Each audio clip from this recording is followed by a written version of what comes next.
today. We have a number of elected officials in attendance today, and I would like to recognize them before we start our program. United States Congressman Trent Franks,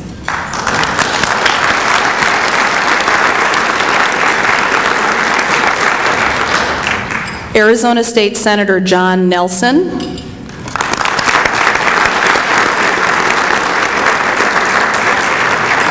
Arizona State Representative Carl Seal,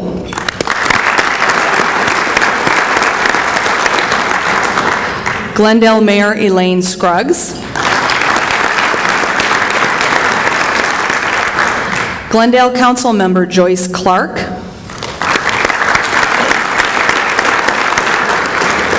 Glendale Council Member Yvonne Knack,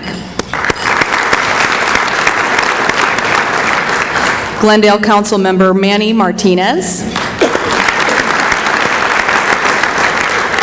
Salt River Pima Maricopa Indian Community President Diane Enos,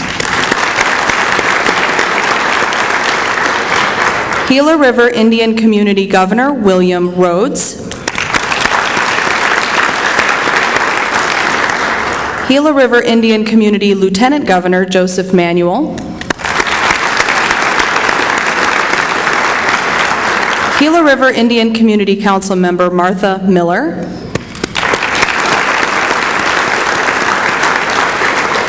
Gila River Indian Community Council Member Barney Enos,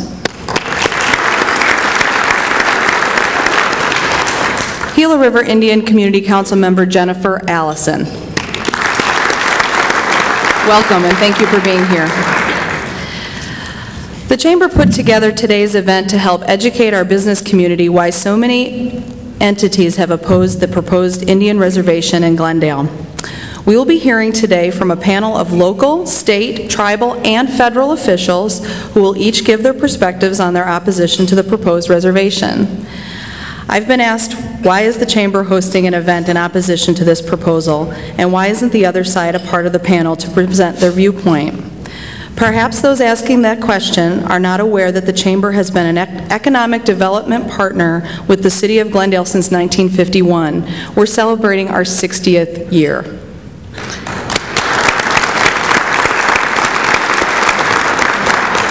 It is a strong, committed relationship that has resulted in many business success stories for our community. By vote of the Board, the Chamber supports the City's position with regards to the proposed reservation, as well as the positions taken by state, tribal nations, and federal officials. This is intended to be an informational forum, presenting our collective opposition, and it is not intended to be a debate on the pros and cons of the issue. Regardless of which side of the issue that you're on, we fully expect that ultimately the decision will not be decided by public opinion or the media, but by a court of law. Our purpose today is simply to collectively present our side of the issue in hopes that you may better understand the implications of potentially having a sovereign nation established in our community. We know that not all of you in attendance today may agree with this point of view, but we ask that you extend the same courtesy to our speakers today that you would expect to be extended should the conversation reflect your point of view. I would now like to introduce our panel. Mayor ELAINE Scruggs. She was first elected to the Glendale City Council in 1990 as the first Choya District Representative. She became mayor in 1993 and has served in that position since that time. Craig Tindall, the Glendale City Attorney, has been with the City Attorney Office since 2001 and was appointed City Attorney in 2005. His department handles all legal matters of the city, and he has been deeply involved with the topic of this presentation since it was first introduced to the city in January of 2009.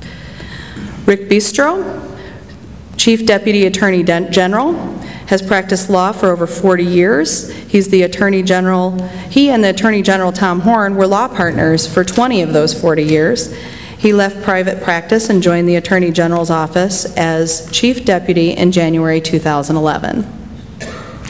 President Diane Enos of the Salt River Pima Maricopa Indian Community is the 23rd President of the Salt River Pima Maricopa Indian Community and the second woman elected to this office.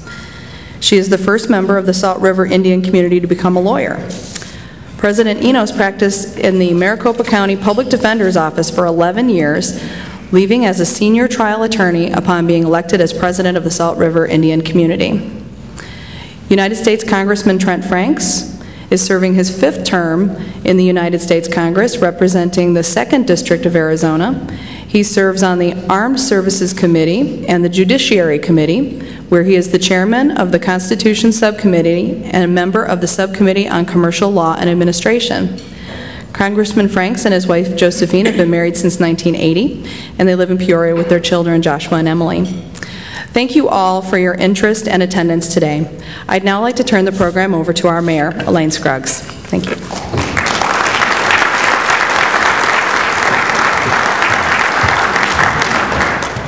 Good afternoon, and thank you very much for being here today. I want to thank the Glendale Chamber of Commerce for offering this Power Lunch program so that business and community leaders will have an opportunity to hear how a proposed Indian reservation within Glendale impacts them, the city of Glendale, the state of Arizona, Arizona Indian tribes, and our nation. It has been a real challenge to get the serious facts of this situation out to the public so they can understand that there is so much more about this than whether it would be fun to have a casino nearby. Today, the Glendale Chamber of Commerce is giving us a rare opportunity to present the facts that have drawn opposition to the Tohono O'odham Nation's proposal from members of our Arizona congressional delegation and our state legislature, our governor, mayors of major Arizona cities, and most Arizona Indian nations, as well as residents and businesses. In April 2009, the Glendale City Council approved a resolution expressing the city's opposition to the creation of an Indian reservation on a parcel within our municipal planning area.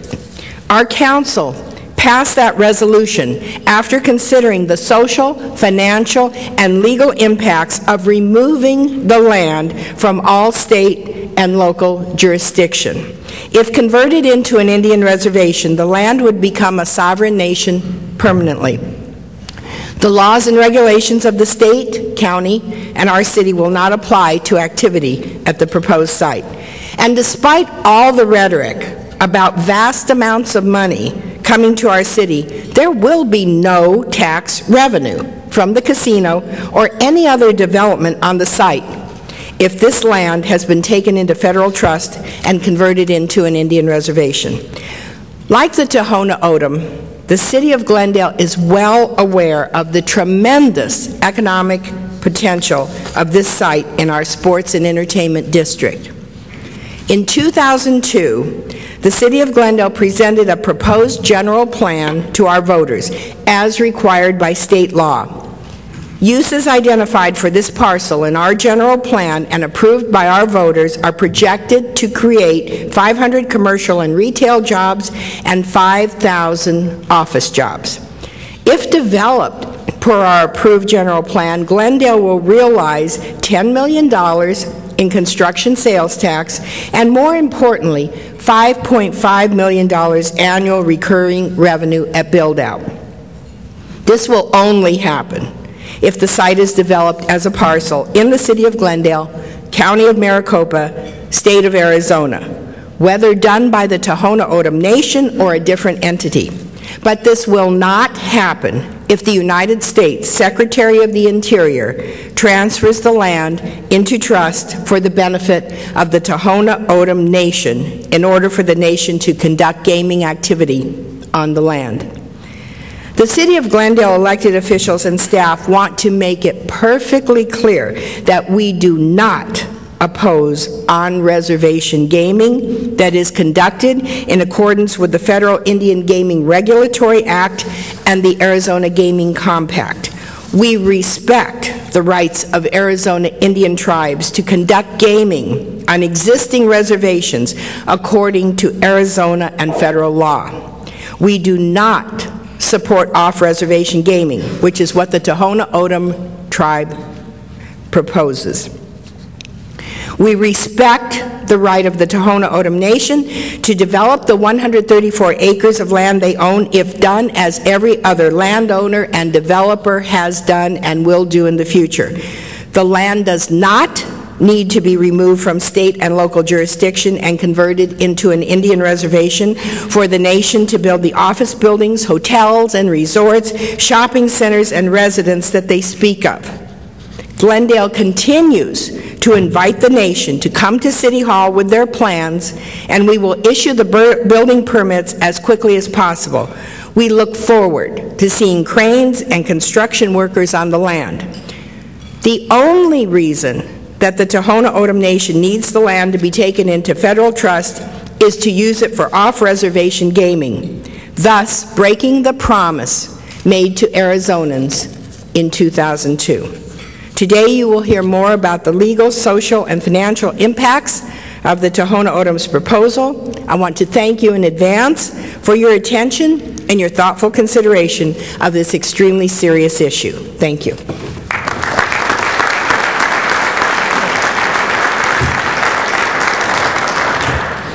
Thank you, Mayor, and I'd reiterate the Mayor's appreciation for your being here today. My name is Craig Tindall. As Jennifer said, I'm the City Attorney for the City of Glendale, and I have dealt with this issue since January of '09 for quite some time.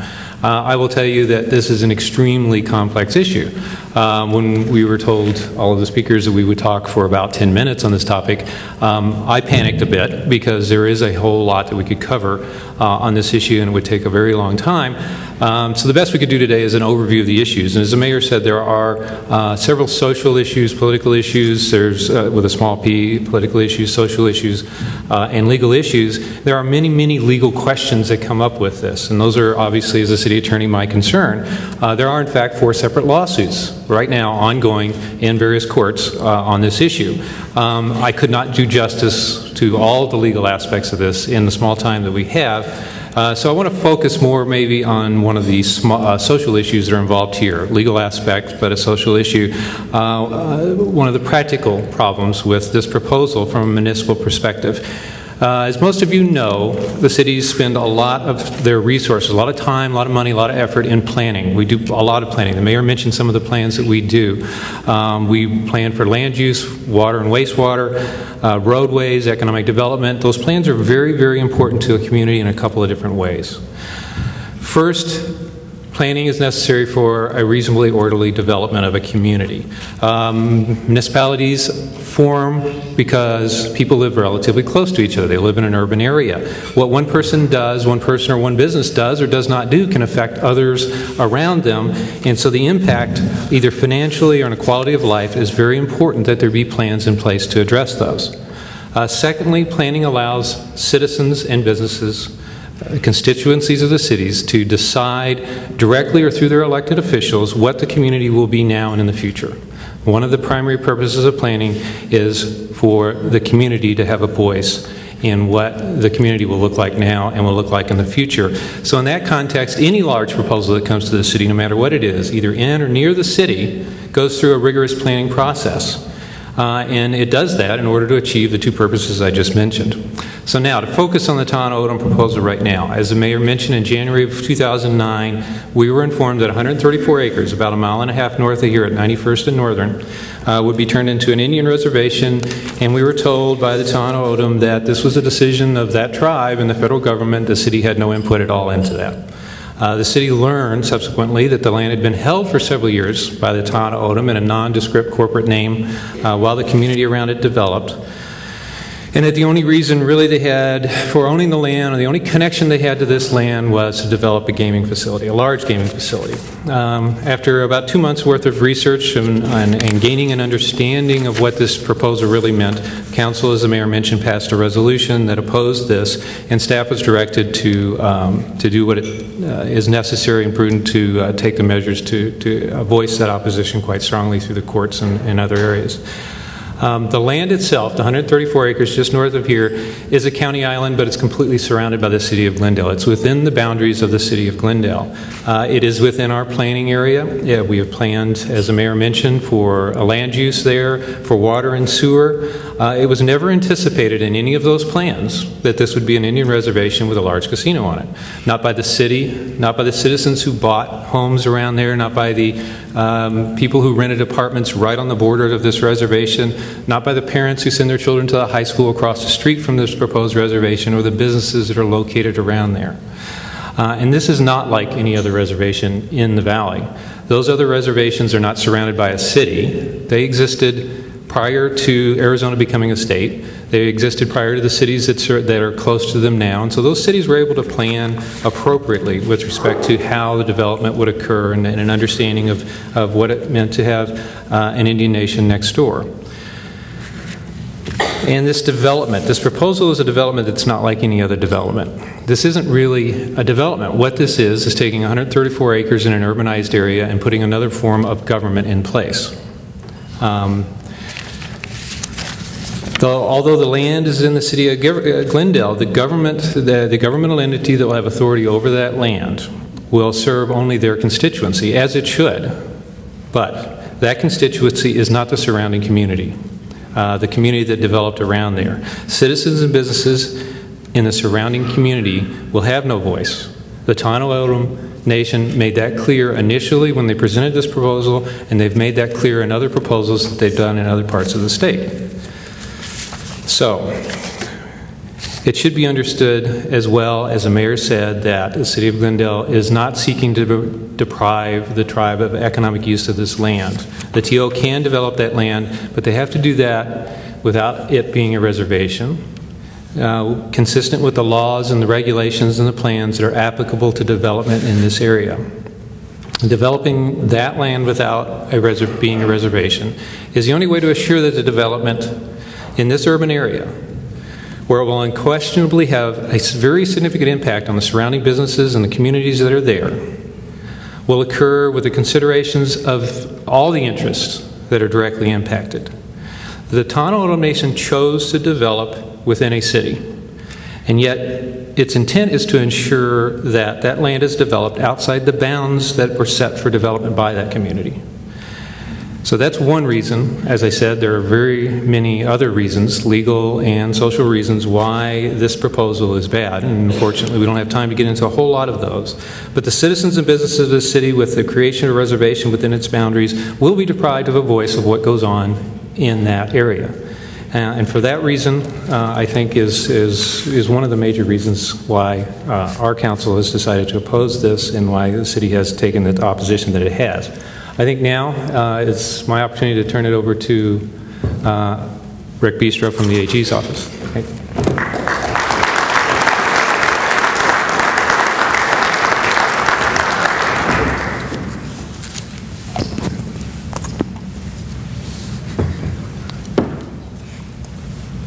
Attorney General Tom Horn regrets that he could not be here today because of other commitments. But I am honored to speak on his behalf and lay out for you our general position regarding the contentious issue of casino gambling in the heart of Glendale, Arizona. Some history is in order. Tribal gaming started in the 1970s, and over the years, it exploded. This led to much litigation and regulatory controversy, because there were many who believed that tribes were engaging in a vice-ridden industry and gambling should not be permitted. In 1988, Congress waded into this turmoil and enacted a comprehensive statutory scheme called the Indian Gaming Regulatory Act, generally referred to as IGRA. The essential thrust of that law is that Class 3 gaming, that is casinos, will be permitted to operate pursuant to tribal state compacts. It was thought that states and tribes, negotiating in good faith, would reach balanced agreements that would protect each other's legitimate interests.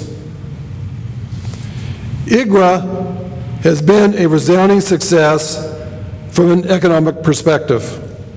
Before IGRA was passed in 1988, there were 108 gambling facilities on Indian lands, spawning some $100 million in revenues. By 2007, 226 tribes offered gaming at 419 sites, generating gambling revenues of $26 billion. Gaming on tribal lands constitutes big business. The economic juggernaut of casino-style gambling did not go unnoticed in this state.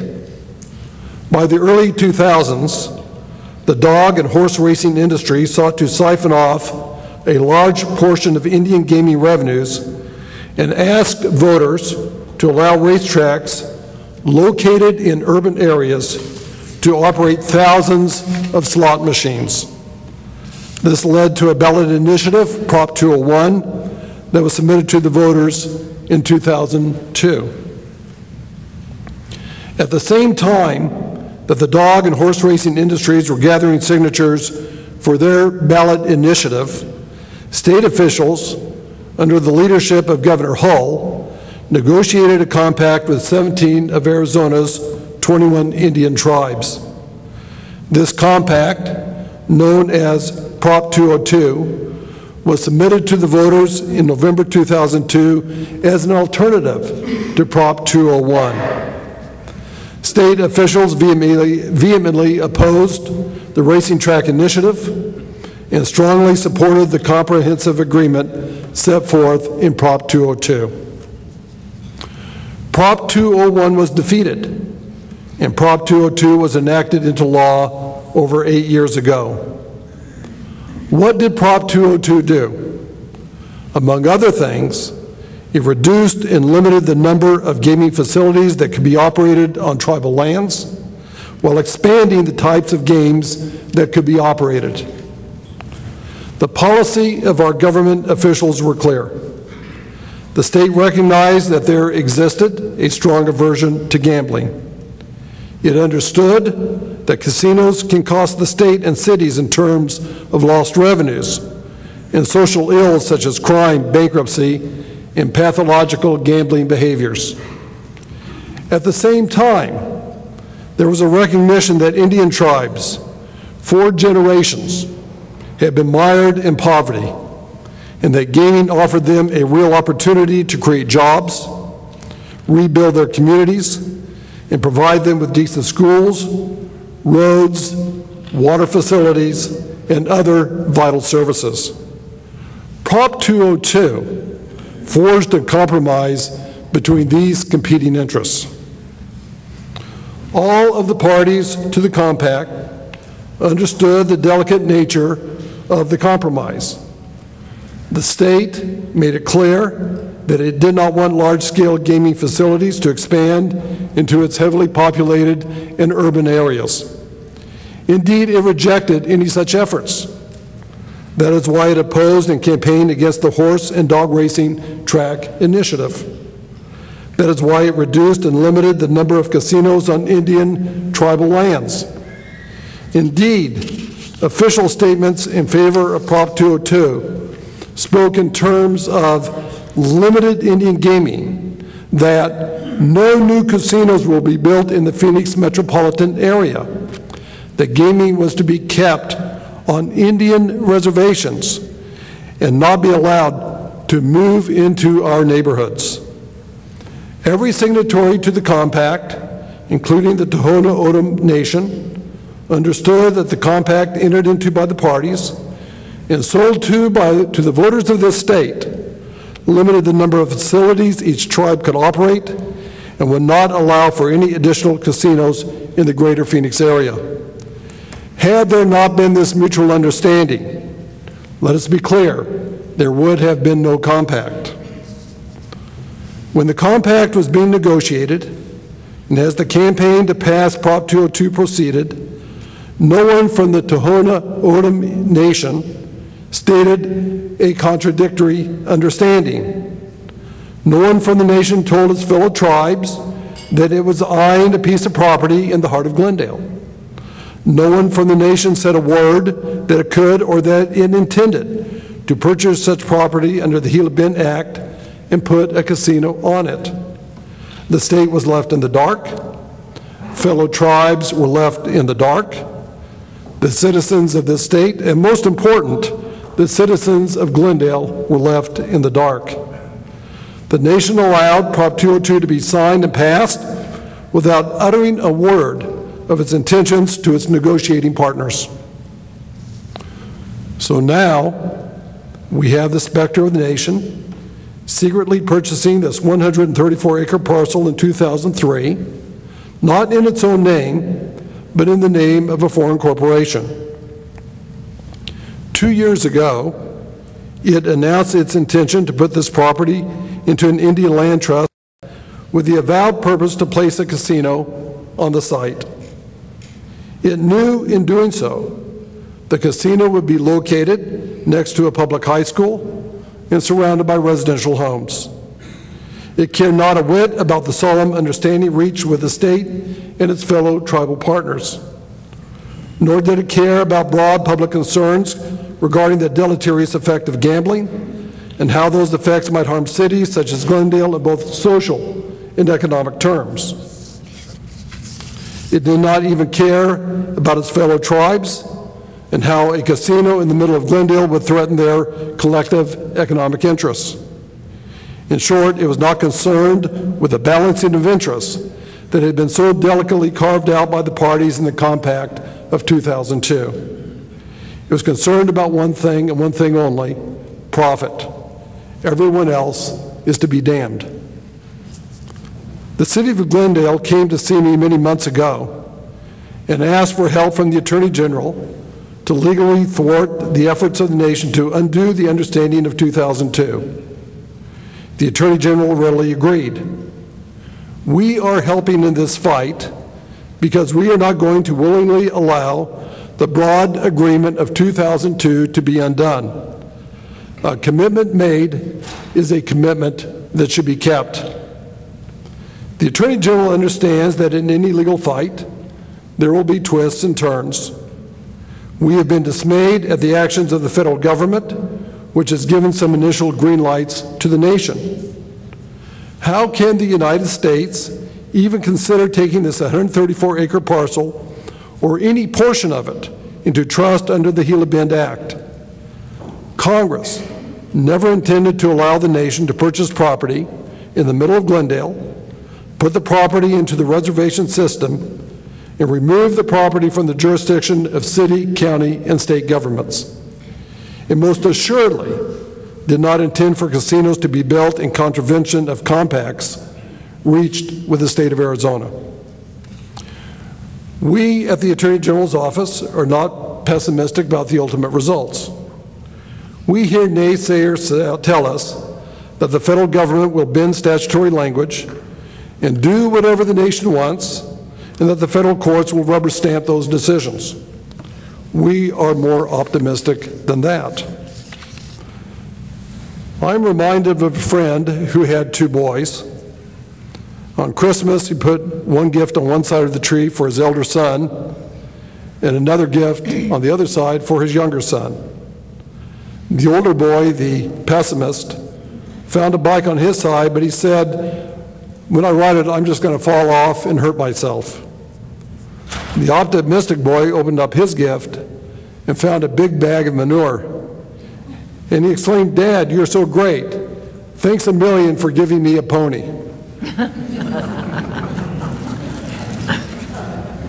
Our litigation to vindicate the understanding of 2002 has a long way to go.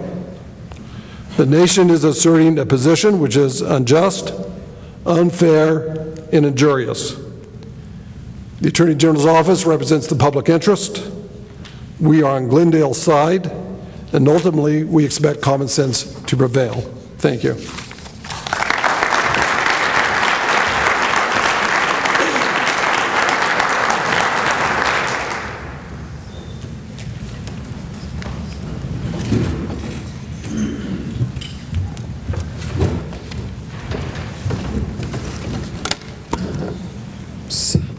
Good morning. First of all, I would like to thank the Chamber of Commerce, Mayor Scruggs, the state, but especially the Chamber of Commerce for asking us to come here and provide you with some information that we think is very important and relevant to the issue. The Salt River Pima Maricopa Indian Community, of which I am the current president, has been a member of the Glendale Chamber of Commerce for 12 years. So we see ourselves as partner in economic development across the valley, including Glendale. What I'm here to talk about is the tribal perspective on this issue before us today. And the question that we have to ask, first of all, is why is the Glendale casino proposal detrimental to Native American or Indian tribal gaming in the state of Arizona? And I want to be clear first, very first, up front with you. Our dispute is not with the people of the Tohono O'odham Nation. Our dispute is not with the citizens who are our relatives, our friends, and we share a lot of cultural similarities and identity with these folks. We consider them our people as well because they're O'odham and we are Akamar O'odham. They are desert people, they are Tohono O'odham. Our dispute is with the government of the Tohono O'odham Nation, particularly with the current government of that nation, which the Attorney General's office has outlined some of the legal problems in some of the areas that point to unfairness. What I want to describe, first of all, is the Tohono O'odham Nation. For those of you that may not know, it has over 2.8 million acres. It's the second largest reservation out of 565 tribes in the United States. It is larger than Delaware, larger than Rhode Island, and is comparable to the size of Connecticut. For over 10 years, the Tohono O'odham Nation has enjoyed very substantial gaming opportunities. It has 3 casinos currently in operation. Under the Prop 202 compact, the Tohono O'odham Nation negotiated with the other tribes and with the state of Arizona. It can operate more casinos. It has the right to operate 4 casinos under the compact, which is more than any other tribe in Arizona except for the Navajo Nation. It has the authority, the right to operate more slot machines than any other tribes in Arizona except one, and that's the Gila River Indian Community. And it has the more table games than all other tribes in Arizona. Currently, there are 12 tribes in Arizona that have taken steps in opposition to this proposed Glendale casino. Not many people know that. And I want to refer back to what the Attorney General's office said about the compact. During the negotiation for the compact, the tribes negotiated amongst ourselves first. And there are 3 categories of tribes under the compact. First, there are what we are referred to as the non-gaming tribes. Tribes that live out in very rural, desolate parts of the state who have no market. They are included in the compact. They get a right to transfer some of their machines to marketplace tribes that have an opportunity to rent and to use those machines. And they get a share of the revenue from the gaming activities in Arizona. Activities like this are ways that people, for instance, in Wallapai, which is a very desolate area of the state, people can provide monies to buy services like police officer services, fire protection, education, books for their children, and even school clothes for those children whose parents cannot afford that. You have non-gaming tribes like Zuni up near the New Mexico border who also share in the revenue. And then you have another category which is called the rural tribes. They are more distant from the metropolitan area, and they have a more limited marketing area, but they also have a stake in the compact, and it was all of us that negotiated, along with the metro tribes. Some of the metro tribes, particularly in the Phoenix and Tucson area, the Gila River Indian Community, the Salt River, Pima, Maricopa Indian Community, Ak-Chin Indian Community, and the Fort McDowell Yavapai Nation all have compacts and are termed metro tribes, which we have a more lucrative opportunity here being in the market. Now these 12 tribes that have taken steps to oppose the Glendale casino idea know that the ultimate threat to all of us is not only a disruption of the balance that was achieved during Prop 202 in those negotiations amongst ourselves first, and then with the state of Arizona, and then ultimately with the voters. We look at that process and that final result as a partnership. And you can look at it almost as a business partnership, because you know, a lot of you are business people. When you go to negotiate a contract or an offer of some sort or a joint opportunity, you know that you go to the table together and then you put all your resources and all your give and take on the table. You do not hold back, because we know that under the law of contract you can't do that. but it's unfair to do that, and that's exactly what the Tohono O'odham Nation has done. The Attorney General's office described during the negotiations that occurred with the tribes and with the state of Arizona that Tohono O'odham was secretly buying property here. And I wanted to touch on that briefly. But before I do that, the AG's office really did a good job on that. But I need to let you know also, and I mentioned a second ago that the Tohono O'odham Nation has the right under the compact to have 4 casinos. Now, if this process that they're engaged in allows them to have the Glendale property turned into trust land, and if it allows that property to be used for gaming under IGRA, there's nothing to stop the Tohono O'odham Nation from purchasing more county islands in the metropolitan Phoenix area and turning those into federal trust land and developing gaming on there as well, because they have a right to have 4 casinos. And if you business people understand that you want to go where the market is, and ultimately, again, I keep referring back to the racetracks, because under Prop 201, the racetracks tried to get slot machines, and they're still trying to do it today. One of the things that you also know as business people is that when you negotiate something, you have an idea of what you're going to do with your resources, how much investment you're going to have to make, and what you expect from returns. All of the other tribes that were parties to those negotiations understood that we would get a return, and we also developed our properties and developed our resort. For instance, at Salt River, we have the Talking Stick, in reliance upon the strategy and in reliance upon the compact as it was negotiated in the final result. A little bit more on the history when Governor Hall, and we're going to talk about here about the promises. When you go to the negotiating table and you negotiate and you come up with a final result, you expect everyone to rely on that, and that was called the 17-Tribe Initiative. Governor Hall released a press conference on tentative agreement reached with the 17 tribes, including the Tohono O'odham Nation, on February 20th, 2002. She stated no additional casinos will be allowed in the Phoenix metropolitan area and 1 additional casino in the Tucson area. On March 11th of 2002, Tohono O'odham signed a confidentiality agreement with a real estate broker to find a casino in the metropolitan and the West Valley area on the route to California as well. On April 8th of 2002, the Arizona Indian Gaming Executive Director at the time, David Lessard, testified to the state legislature, and I quote, "One of the most important items within the agreement, referring to the compact, included the limitation of facilities in the Phoenix metro area, to the current number, meaning 7 casinos, and allows the possibility for only 1 more facility in Tucson." There was in 2002 part of our campaign, the AIGA, Arizona Indian Gaming Association voter guide, paid for with major funding provided by some of the major tribes, including Salt River, Gila River, Auction, Fort McDowell, and a lot of the Apache tribes. But Tohono O'odham was the 2nd largest or 3rd largest major funder of that. And the voter campaign booklet says, there's a question, does Prop 202 limit the number of tribal casinos in Arizona? Answer, yes.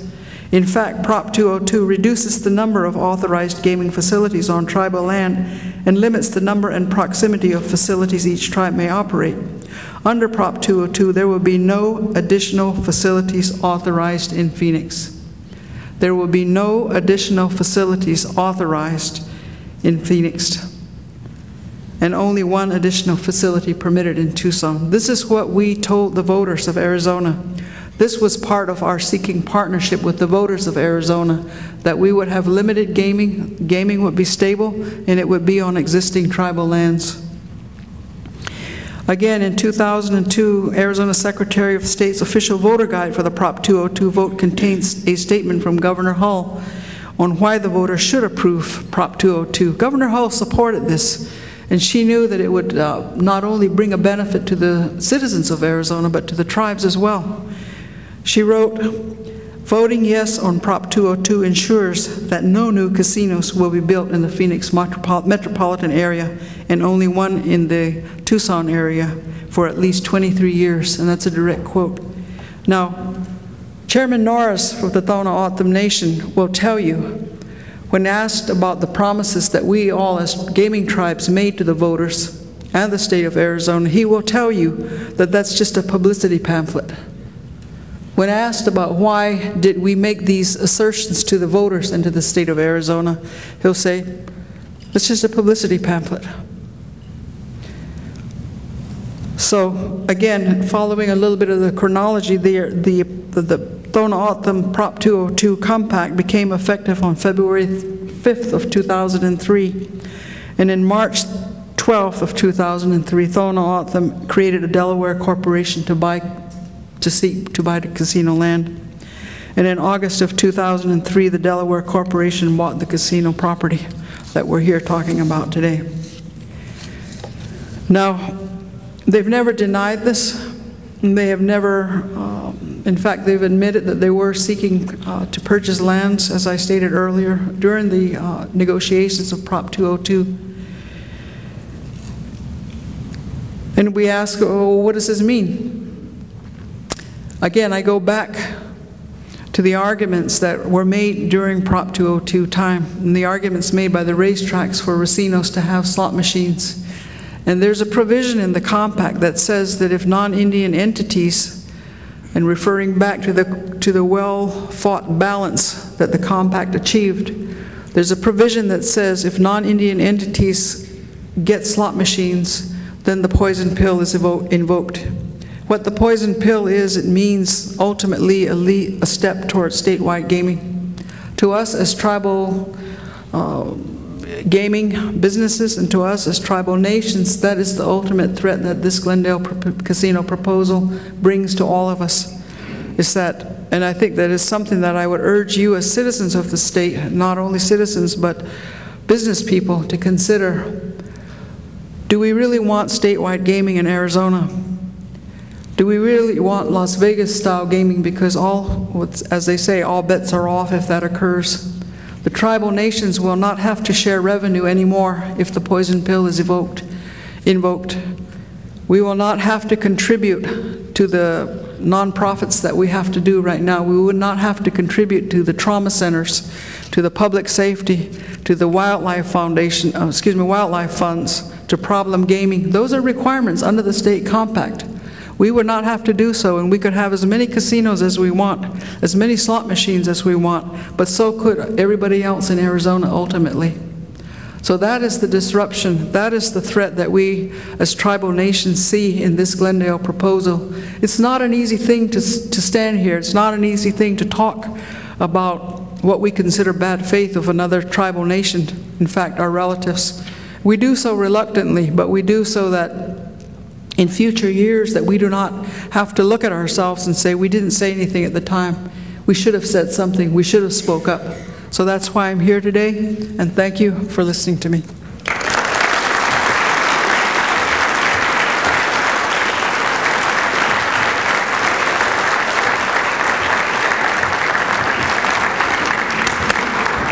Thank you, President Enos. We understand how difficult it is, and we thank you for being here as the Gila River Indian community is. And now, Congressman Trent Franks.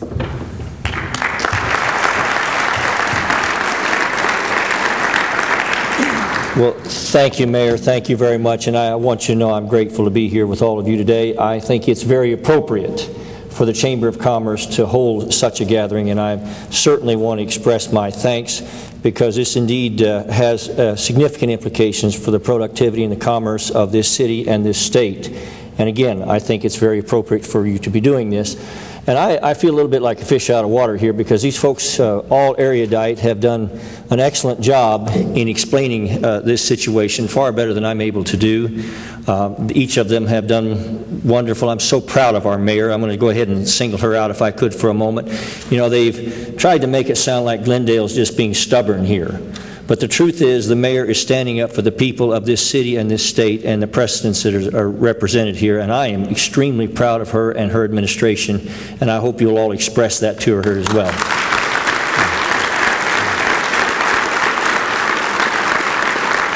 Of course, Craig Tindall here, he has outlined the legal implications very significantly, and I appreciate his good work. And Mr. Bistrow, I have to say to you, I hope your optimism is well-founded here, and I believe that it is, and I think your illustration probably puts it in a good way, but I think that in a sense, it's a hard thing to say, but you had the courage to say it, and I want to reiterate it. The issue here is that the Tohono O'odham government, not the Tohono O'odham people, have put profit ahead of all other things, and the rest of the people and interests be damned. And I want you to know I think you're correct on that. That's probably the simplest way to capsulize what's happened here, and I appreciate it very much. And President Enos, I don't even belong speaking at this platform after you've done such an excellent job in outlining this situation. This lady's a fireball. She gets it done. And I really appreciate your thoughts here, to say the least, and I'll have another word about that later. But let me just tell you, as I've said, these folks have outlined it better than I can. But with that said, they've asked me to try to sort of bring it together here. And so, as Henry VIII said to his fourth wife, I promise I won't keep you long here. It depends on where I go. Sometimes that works better than other times. Yeah. The truth is, all of us are here, not only at this table, but in this crowd.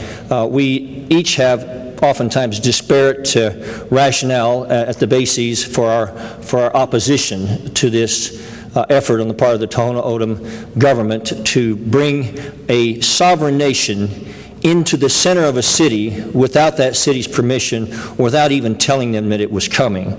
And I want you to know that I certainly have my own reticence about focusing on just gaming for the tribal interests and the reservations in general. I think it's very important on the part of all policymakers to begin to try to work on long-term, productive industry for these nations so that they don't have to deal with all of these kinds of things. But with that said, in the interest of being totally open, with that said, this situation here has a lot of negatives for everyone. This is something that I believe has negative implications for our neighborhoods, for our children, and for a lot of different reasons. But ultimately, the ostensible object of casinos is to create revenue and to create economic development. But the reality is, in this circumstances, the mayor has so clearly said, this won't be a development of economic interest in this city. This will essentially be a drain on economic strength of the city. And so I think that of all of the things that one would juxtapose against the obvious negatives, we don't even have a lot of positives in this situation. So I once again want to express my gratitude to the mayor for her courage and standing up in this situation. Now let me say a moment just about the process.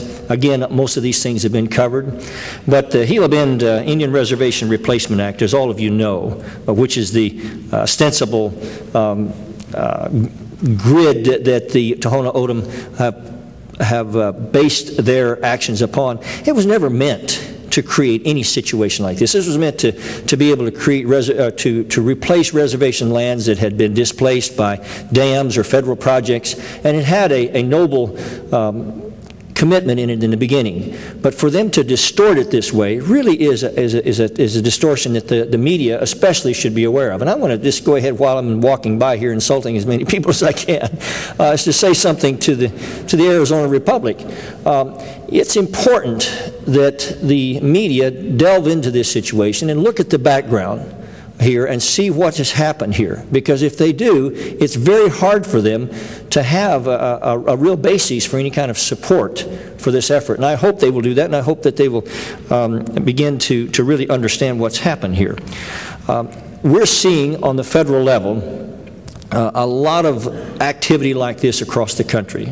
Most of you have heard the term reservation shopping. But understand here what has really happened and what the precedent really is. If a reservation or a sovereign nation, a sovereign tribal nation, is able at will to be able to either buy land or acquire it some way and just simply inject a nation in the middle of a city, do you understand the precedent that represents? Do you understand that no city then is safe in this situation? Do you understand the chaos that will follow? And that's beginning to happen all over the country. And I want you to know that Congress is fully aware of it, and many of us are committed to making sure that just for the sake of some semblance of organization, that we begin to break this apart. I thought that, again, President Enos said it very well when she said the compacts themselves were very clear on this issue. And this is a hard thing to say. But I think she goes to the very heart of this issue in the strongest way, and that is that there has been a demonstrated breach of integrity on the part of the Tohono O'odham government in this situation. And that's something that should be rejected by the state and its people, because the implications go far beyond just casino gaming. They go beyond compacts. They go beyond economic development. It actually goes to the heart of our ability as a people to get together and make agreements and stick to them in an environment of trust. Because, you know, so oftentimes we have varying ideas of what creates productivity. Some people say, well, it's competition. You know, the conservative Republicans like myself talk about competition and free markets a lot, and we believe in those things. Other people talk about being socially responsible. But ultimately, none of these things can be done well outside an environment of trust. And I believe that the Tohono O'odham Reservation here, or the Tohono O'odham government here, has broken trust with not only its fellow tribes, but with its fellow countrymen. And that's a heavy statement to make. And this is something that's a bad road for us to all go down. And I wish I didn't have to be the heavy here.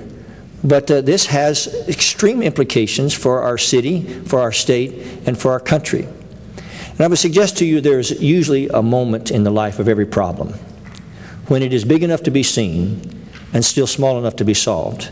And I believe that window is closing here in Glendale. And it's important that those of you who have had a voice amplify that. My main purpose here, and I'm going to close this up right away. My main purpose here is to come to you and tell you that, number one, I'm proud of the courage that you've displayed so far. Number two, that I believe it's important that you amplify that voice every way you can, because the Tohono O'odham government has hired tremendous PR firms, and they've kind of overwhelmed, they've kind of flooded the zone here. And it's important that we speak out on this issue. It's important that people understand that the general public here is not confused about this issue. This is something that they never wanted, and they don't want now. And it's important that we speak out. And then my last thought to you is very simple, is that there's a lot of us in Congress that see the circumstance here for what it is. There's various legislation that is coming down the pike, mostly from the U.S. Senate right now. Some of it will not affect this directly, but if some of us are given the opportunity to amend it, it might. And I just want you to know that we're with you. And I can't speak for everyone in Congress, but I can say to you today that I am unequivocally committed to this battle that you're fighting in such a noble way.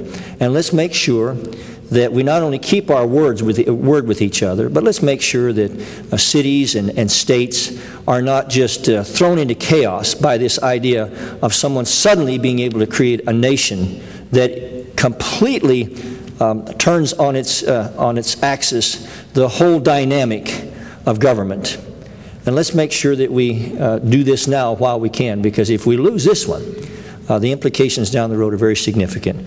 With that, I want to express with Mr. Bistrow a modicum of optimism.